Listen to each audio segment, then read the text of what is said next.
back bumper off, and then you do the gold on the exhaust. Holy moly. I wonder, is this like the original June car? No. Maybe I need one. No, I don't. Nope. Like, imagine, you know when people say, oh, I myself before qualifying, you do it in style here.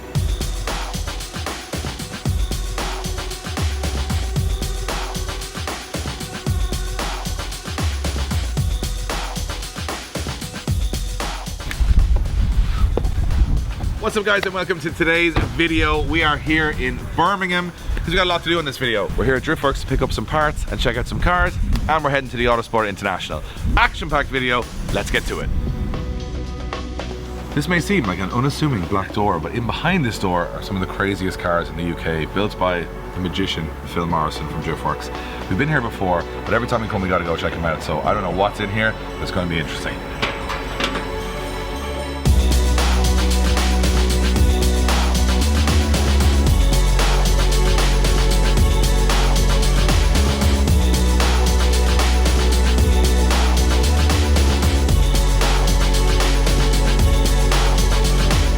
Alright guys, we've got this beautiful backdrop to talk about the Toyota Supra. Now, I bought this car about a year and a month ago, and I still have it, which means I must like it. And I will say, this is my favorite car that I own. A lot of you guys would have said, it's not really a Toyota, da da da da. Actually, all of that stuff to me, after owning the car, is actually the best part of the car. Because Toyota don't have a platform for this, and they don't have a 6-cylinder engine in production right now, they would never have made this car unless they partner with BMW. But in all honesty, when you ask yourself the question, who's made the better cars over the last 10 years, BMW or Toyota? And to be honest, when it comes to performance cars, bar, which happens to be behind it, the one exception, which is the GR Yaris, this car fitted the bill perfectly for the Supra. I love the styling of the car. I think it looks absolutely amazing after you've done some touches. So I'm going to run you through all the modifications we've done on the car since we bought it. So first off, we changed the wheels and tires to Strom STR3s. Now the weird thing about the Supra is that it actually runs a 5x112 wheel fitment like modern BMWs, which is actually the same as Audi and Volkswagen. So these would have been a perfect fit for like an RS6, but actually they look really well on the Supra. They're in 20-inch all round, more concave on the back. We went with flat black to give the black and red theme throughout the car, but we went with the red center caps just to offset a little bit. We put this car on BC Racing coilovers, which was a bit of a nightmare on the European cars because the standard suspension is electronic. When you take it out, it throws up like 20 faults, but we got all that mapped out of it, and now it rides beautifully on the BCs, much better than the stock suspension, making the car feel a bit more like a track car or a sports car, but still being comfortable. We did this interesting little split here. So the roof is naturally red, and this is red, but this is actually a similar look to one of the Ferraris, where you actually split off the car with a black roof, which makes the car look a little bit lower, and these were already black, so I think it just gave it a nice touch on the more sporty side. As we get to the front of the car, we did some changes here. We have a full carbon fiber front lip. We've had a few different lips on this car over the year, but this one kind of encompasses everything. It goes into all of the vents, which makes the whole front look carbon, which I think looks really cool. We painted this part, this is not wrap, this black centerpiece on the vents here, which I think just gives it a more aggressive look to the car. And we also used the tow hook for the number plate, the Jap press number plate, which actually looks a lot better than where it used to be here. We filled in all the holes and stuff there to make it look a little bit cleaner on the front. On the side, again, we've got carbon fiber side skirt extensions onto the original extensions. And on the back, I think the back 3/4 profile is my favorite on this car. We've got a Street Hunter, shout out to TJ Hunt, carbon fiber rear wing, which was fully carbon, so this is all carbon as well, but we decided to go red and black rather than just have a big black spoiler on the back of the car. On the back, we've got a full CT carbon rear diffuser, which again is all carbon fiber. We put a full titanium exhaust on this car, we put a decat on the car, and we mapped it. It runs about 480-ish horsepower right now with loads of pops, bangs, and flames, which we'll show you in a bit.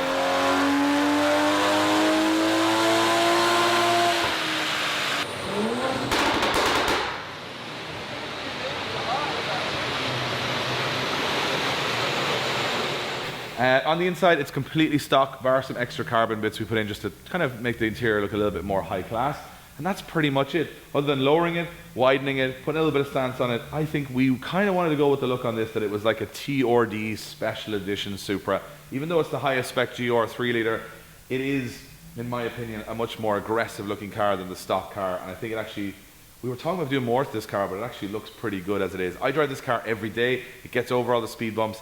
If you're being on the like non-map mode, it does about 35, 36 miles to the gallon, which is really reasonable. And then obviously when you put it on the switchable map mode, you get an extra 100 horsepower, pops and bangs, and it's not as good on MPG. But you've got two cars in one sort of for everyday driving, and I absolutely love this thing. We're doing about 14-hour round trip from here to Autosport to Scotland for the KD Customs Drift Event Winter Series, and there's no better car to do it in. It just eats up the motorway miles, it's fun, it's relaxed, it's got heated seats, Bose sound system, all that good stuff. So I absolutely love this thing. I just want to remind everyone that we had it, because I drive it every day, but I don't take a whole lot of photos or videos of it, and it's an absolutely beautiful car. I think we're going to keep this one for a while. We have talks of doing some more power mods to it. So the one thing people will always say, oh, it's not a real Toyota, it should have a 2JZ. Like, when you think about it, guys, the 2JZ is a straight six turbo car. This is a straight six twin turbo car. It's the same thing, except it's a 25-year newer engine, which is a dry sum from the factory. Like in a 2JZ, think about it. If you had 280 horsepower stock, to get it up to 500 horsepower, you got to spend thousands on new turbos and all sorts of different things. This, plug a computer in and you've got 500 horsepower. So that's how far technology has come in that time. And I think the BMW side of this car is actually its best. The refinement, how it rides, how it drives, I think that's the best part of this car. It actually sounds, with the titanium exhaust, similar to a 2J. So even though you have to kind of ignore that it's not a 2J, it does have all the characteristics of it. And you can put a set of turbos on this on a stock block and run it to 800 horsepower, which you certainly can't do with a 2JZ. So I think it is a perfect sort of compromise between a modern car. It's probably one of the last sports cars like this with a 3-litre twin turbo that will ever be made, and everything else will be emissions. So it's kind of like the last car that I could buy. And I've looked at other cars I would like to buy that are kind of still using a big engine, big displacement, straight six, rather than going all hybrid and electric and everything like that. So it's kind of like a last survivor of that. And that's why I absolutely love this car, and I'm going to be holding on to it for a long time to come.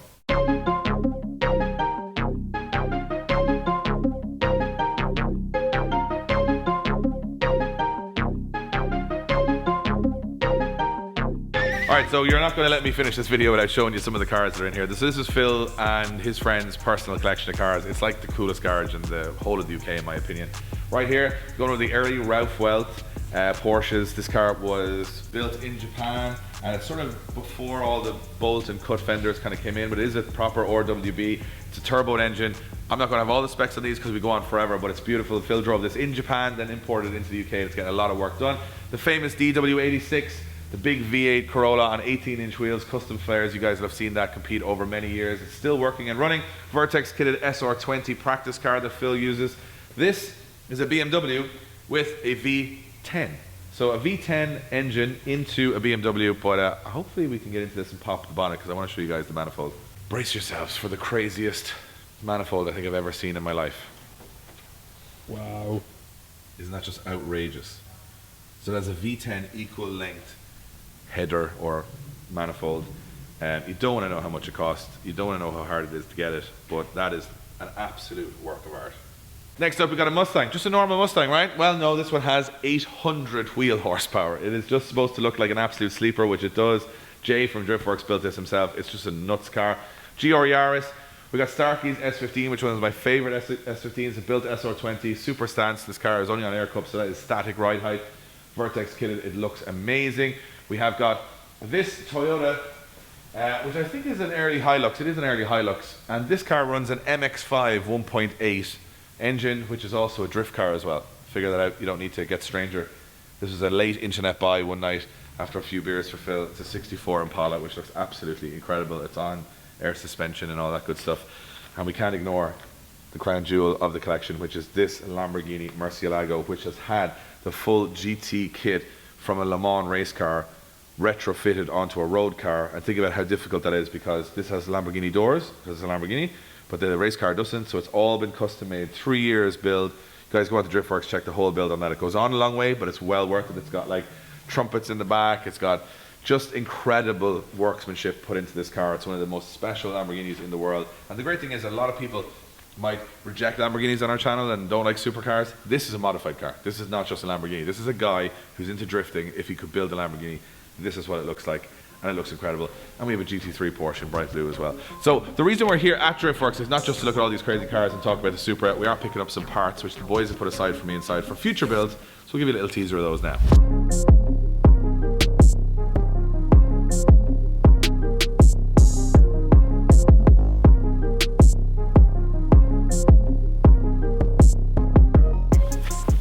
So we have got some goodies. So all this stuff here is actually for my S15, which is getting a Toyota 3SG E plus T. It's getting confusing. We'll get back to that car very soon. It's down in Darren McNamara's in Group D.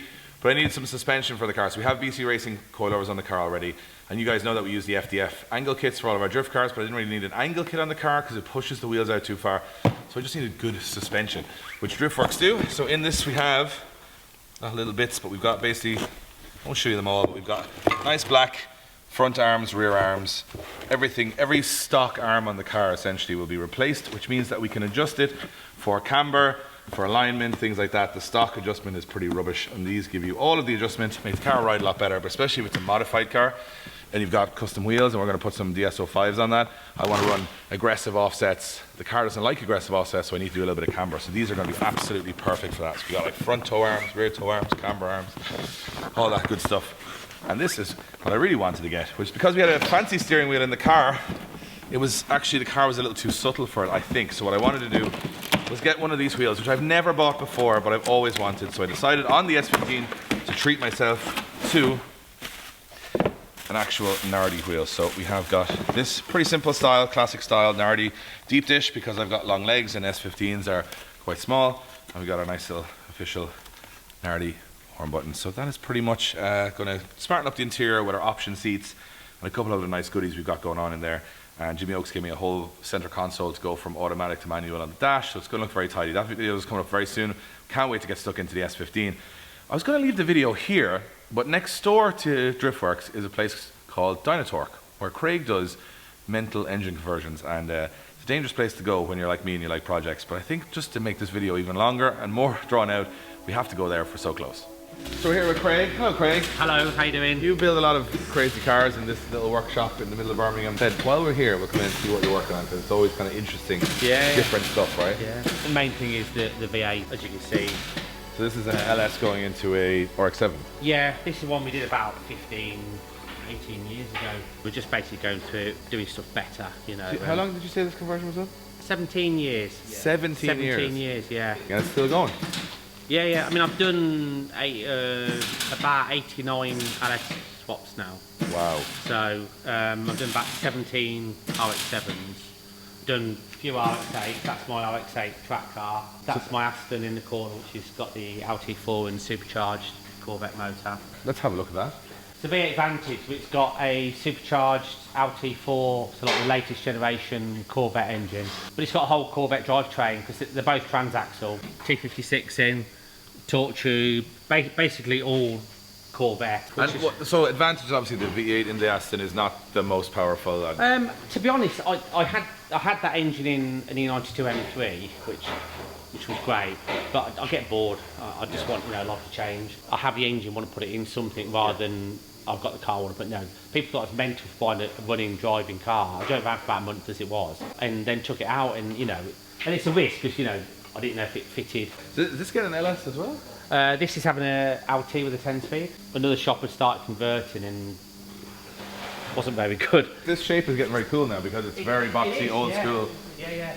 As you said, 89 LS conversions, 17 LSs in an RX-7. Yeah. So is it like you're kind of the guy to go to if you want to put an LS in something? I've done DeLoreans, I've just done an old 76 Bentley, random BMWs obviously. But I suppose you like a little bit of the figuring outside of it too. It keeps you sharp. It's a challenge. You're not on a production line where you're just doing the same thing over and over again. You've got something different. That's really awesome. Well, thanks for spending some time showing us around. There's some cool stuff in here. And Craig, you know, if you're in the UK and you want to put an LS in something, or anything to be fair, this is the guy to talk to. All right, so we've seen some cool cars. We talked about the Supra. Now it's time to go to the UK's biggest motorsport show, Autosport.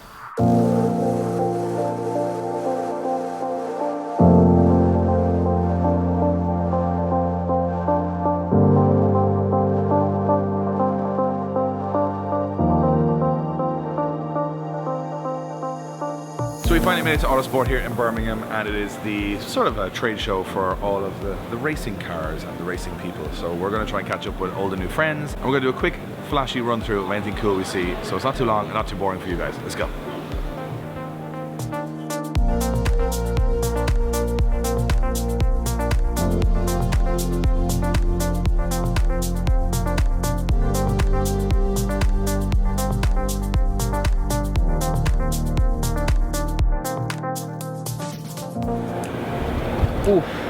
That's nice. Bit of oof there. So what we found at Autosport is that a lot of our drift career, we've been trying to compete for trophies, but you can actually just buy them and put your name on them. So I'm thinking of just buying this one and just saying best drifter ever.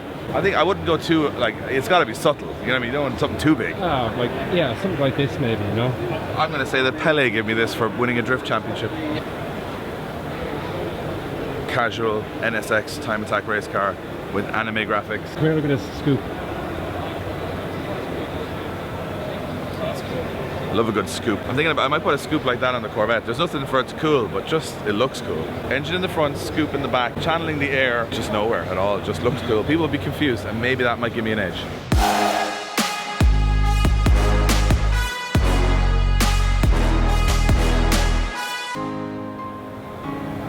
Now this brings me back to SEMA. Lots of very funky cars here. Wide body GTRs. They're wild. Like, I like these kind of vents here at the back, the sparkling metallic paint, gangster wheels. This one is matte black, wide body. Like, look at this fender. It's a nice aggressive profile there, quite like that. I've just seen somebody come over here. Oh, the map. That kid was impressed, as am I. You've got the Lambo, and you put the back bumper off, and then you do the exhaust, and then you do the gold on the exhaust. That's kind of the end, isn't it? Like, you go, that's as flashy as I can get. Yeah, wild. Very wild. JDM stuff. Like JDM stuff. Look at Celica, it's very cool. It's an old competition car from like British Drift Championship days. It used to be driven by Walton Smith. Subaru, I think it has an RB25, I'll check in a sec. This is lovely. Beams engine, Celica. That's like a nice, tasty build there. I like that. I'm waiting for that. I need one. No. Nope. Maybe I need one. No, I don't. Nope. 26. A lot of cars are drifting, but I remember this one. It actually works really well, that car.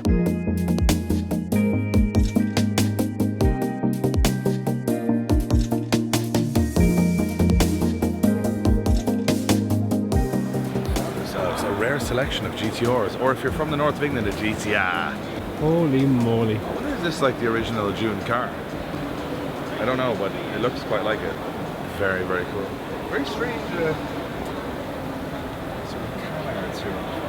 I like it. I'm not sure if I'm on board with that, but I like it. you like it? Very clean R34. Beautiful. The R32 GTR, black. My favorite color is black on those. It's a bit of me, so they've gone for different carbon stuff, so it's all carbon. So I like this carbon bit here. I like this. It's nice. The spoiler is quite nice.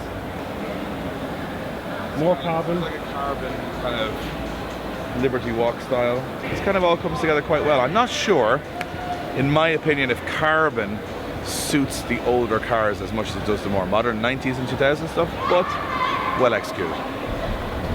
I think you're wrong, Dave. It's the arches in carbon are deadly. But then, like, if it was me, this would have to be carbon as well. Do you know what I mean? If you go black carbon, I don't know. And then more carbon. I like these wings. Like, look at this. It's like the R34 style on an R33, which is very cool. It's very nice. Very nice. And case in point, very wide front fenders. Very aggressive looking 34 GTR. There's a lot of cool cars here. There's obviously amazing supercars and race cars here, but we're kind of always drawn to the JDM stuff anyway. Speaking of supercars, I know our followers probably aren't going to like this car, but you gotta come look at this.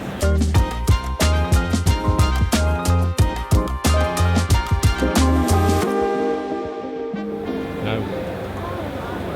Explain, that's a Koenigsegg, right? This is a door now that doesn't do what a door should do. So you've had Lambo doors, but now you've got, what are these? These would be vertical doors? I think it's actually called dodecahedral. Dodecahedral doors. There you go, yeah. Either way. You wouldn't want to park it beside a curb though. Jesus, I wouldn't even want to get in or out of this car. It'd be crazy. It's amazing, the blue carbon. It's just like, it's got a metallic paint on top of it. I might be wrong here, like 12, 13, 1400 horsepower.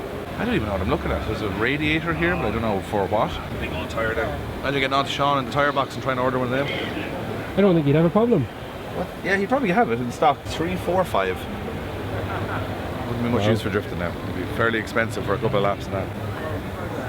Very nice. It's our friend Jay from the Cannon Run. We were on the Cannon Run a couple of years ago, Josh and I. So shout out to Jay. I mean, I've heard of sound systems on the inside of cars, but what else on the outside? This would be really good for politicians, actually, if they wanted to stay cool with the kids, but also get their message across. You drive around in this deck, A4, and just blast out, vote for Blaine Sweeney for president. Just imagine Leo Varadkar driving around in this. So all of these people are gathering around over here because there is a simulated exhaust noise for a Tesla. It's an electric car, but sounds like a V8, and you can change it. So saucepans, little saucepans of noise. Not a fan. Not a fan at all. Why would you make an electric car and then accept the fact that it sounds like there's no soul to it, and then fake the fact that it has a V8? Just get a V8, put it in a Tesla, job done.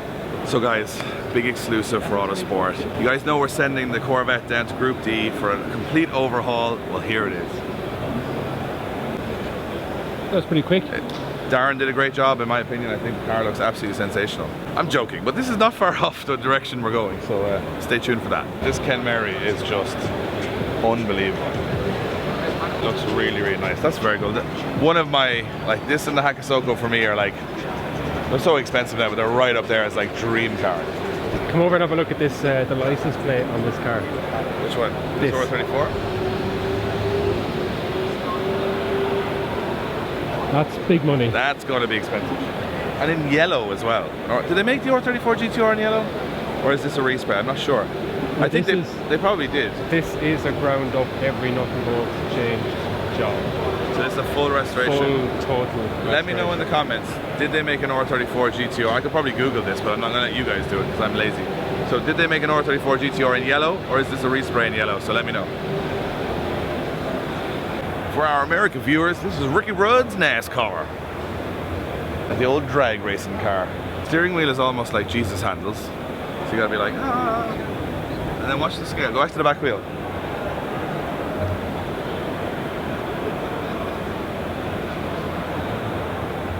What?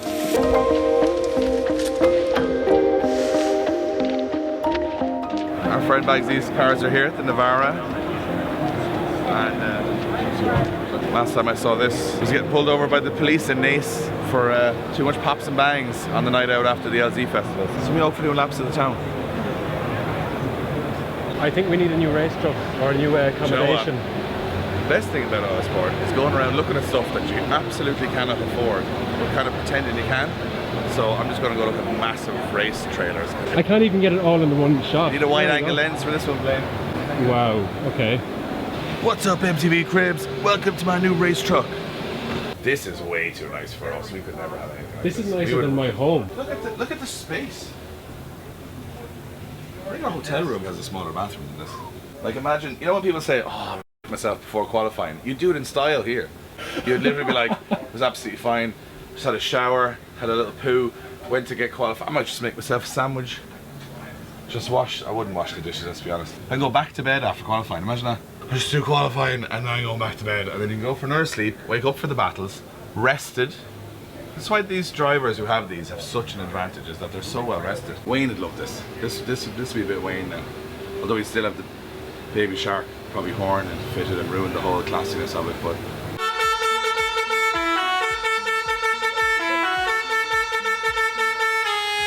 this is like, look at this. Best part of the show for me.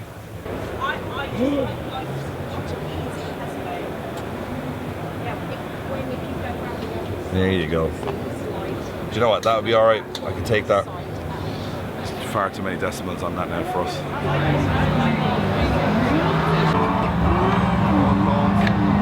Yeah. Has this gone well?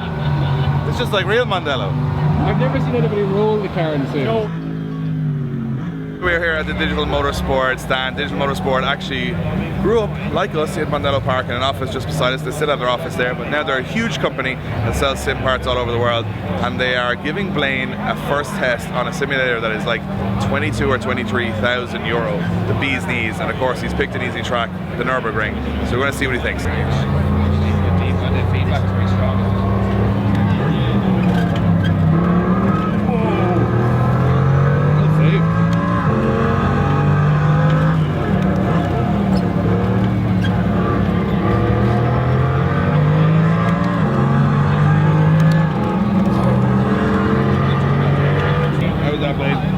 crashed off camera, but jeez, this thing rocks around the place. It's very cool how far sim technology has come. So here we have Axel's Corvette. You guys would have seen this at the LZ Festival last year. We did a full feature on it. You can go back and watch that video as well. So I went carbon with the LS3. He went 3-rotor with the Kevlar. So now on the Blitz 03s. On the Blitz 03s. So now it's like kind of my move, isn't it? Because like he went up a level, I gotta go up a level now. It's a little in-game here. Like we love Axel, but I'm not gonna have the coolest Corvette in Ireland and UK. So watch the space, Axel. I'm coming for you. Mikey. Yep. Mike Walton, who is just a little sneak preview of what's coming up on our channel in the next while, is that the 3SG engine that we're putting in the S15 that Darren is currently working on. Well, you know Darren, he's gone way over the top with it as usual. And is he? Quite a bit.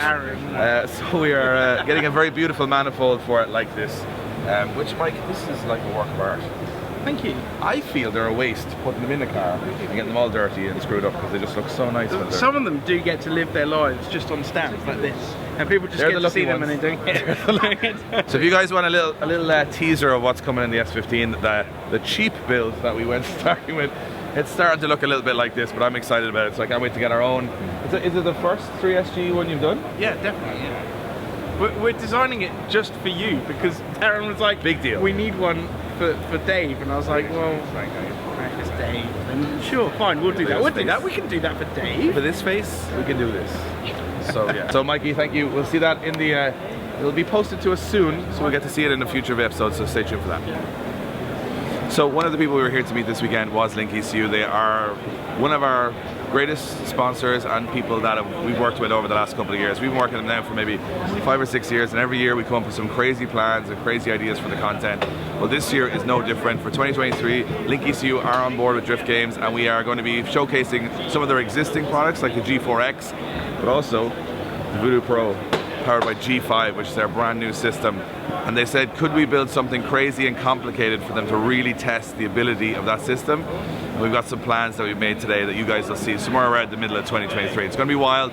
Link ECU, thank you so much for all of their help, and all the boys here are just amazing guys. We love working with them, and they nearly have crazier ideas than we do half the time. So they're having an awesome stand at this event. We've checked out all the products, and shout out to Link ECU for their support once again this year. Alright guys, a couple of hours have passed and we've realised that this video has a lot of random stuff in it. Blaine is trying to edit it. So apologies for that. Tomorrow we're going drifting in Scotland. We've got a 325 BMW, I think, or it could be a 350Z, I don't even know. We're doing 2 days of drifting. Blaine's falling off the chair. I'm tired. We hope you guys enjoyed this video. Some very cool cars, very cool people. Our UK road trip continues on the next episode. Until then, we're really tired and we're gonna go to sleep.